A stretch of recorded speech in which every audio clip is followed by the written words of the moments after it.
Okay, everyone, I'm gonna go over the top 5 mistakes I see in development. Feel free to light up the comment section with everything that's what I'm saying is wrong, because I'm gonna go against a lot of common advice, and it's not because I'm trying to be bombastic like I used to in my younger days. It's because these are mistakes I see players making, and it's actually harming their development. So you don't have to listen to me, you don't have to believe me.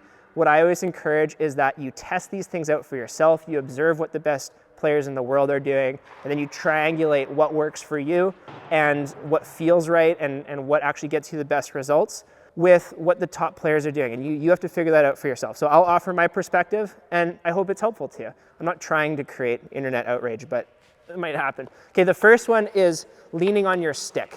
Okay, I see, and I made this mistake, but I see a lot of players thinking I need to get my flex from my stick and then shoot.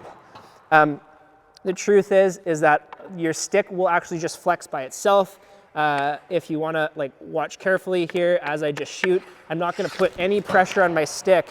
It's still gonna flex even as I put hardly any pressure into it. So sticks these days just naturally have that flex. It's mostly from the puck and a bit of pressure, but it's not from flexing the stick. When you flex the stick, you get your weight all out of balance. Like when I purposely try to flex my stick, because I'm trying to push down and then I'm trying to rotate, it's just kind of weird. So shooting is a very rotational movement, just like tennis, just like golf, and I see that mistake being made all the time. The next mistake I make, and I know I'm famous for this one, is I see people aiming to do the forward arm swing. It's basically a waste of time because ultimately players are going to end up reverting back to a side-to-side arm swing. Anyway, as I've said many times before, you are actually teaching your body to dial back its lower body power, because the whole idea with a lateral arm swing is that it's countering the rotation of your lower body. And because my lower body is pushing laterally, I need my upper body to rotate laterally. When I go in a straight line like this, yes, it might look like it's more efficient, but in reality, it is not, because my lower body is moving laterally and my upper body is moving linearly. So that's the second mistake that I often see players make, is really focusing on that. The third mistake that I see players make is I see them focus too much on their forward stride. Now, the forward stride is of course needed.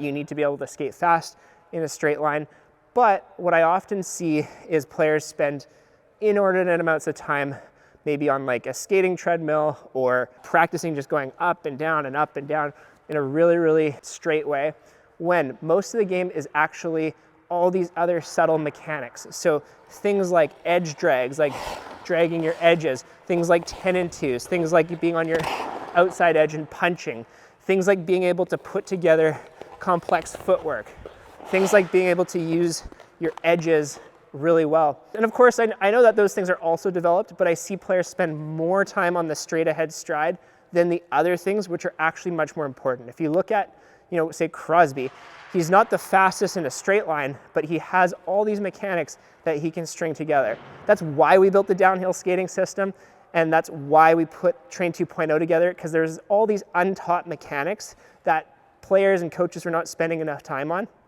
And so we wanted to bring those to light, make drills around them, give them a language so that you have something to develop. So that's what I see. I see a lot of players spending too much time on the forward stride when they could actually be spending more time on the mechanics that actually make up most of the gameplay. So mistake number 4 that I often see players make is not really understanding how head up works. Because what they tend to think is just skate around with your literal head up.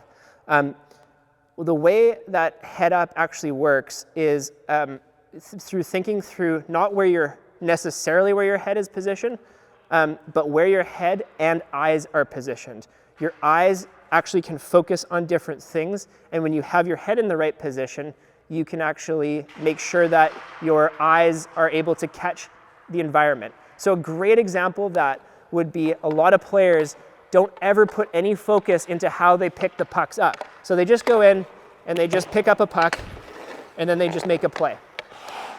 one really important thing is to think through, how does your head need to move when you're doing that? So the first thing that a lot of players don't do is they don't think of doing a shoulder check. They don't think of where their head needs to be positioned as they pick it up, and then where their eyes need to be positioned. So I see players just hearing the term head up without understanding the underlying mechanics of what makes head up work.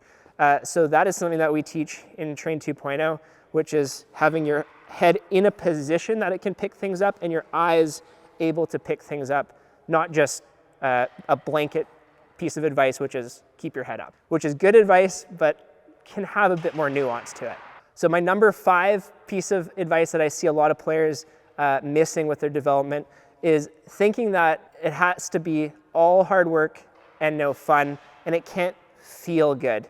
The truth is that once you get your downhill mechanics going really well and your puck control going really well, you can actually have a ton of fun with it. It can actually feel more flowing and more relaxed. Of course, it's always going to take effort. Of course, you always have to go hard, but you can actually connect movements together in a very graceful way, and the top players do this. And if you can figure out how to add grace to your movements, not just work harder, it can be a lot more fun for you while you're working hard. So that's the 5th thing, and that's something that we're super passionate about at Train 2.0, which is bringing and unlocking the joy from hockey, which comes from having graceful flowing movements along with hard work to make that happen and have some great results. So those are the top 5 mistakes that I see players make in their development. I hope you found that helpful, and I hope that prevents some wasted time or some mistakes for you.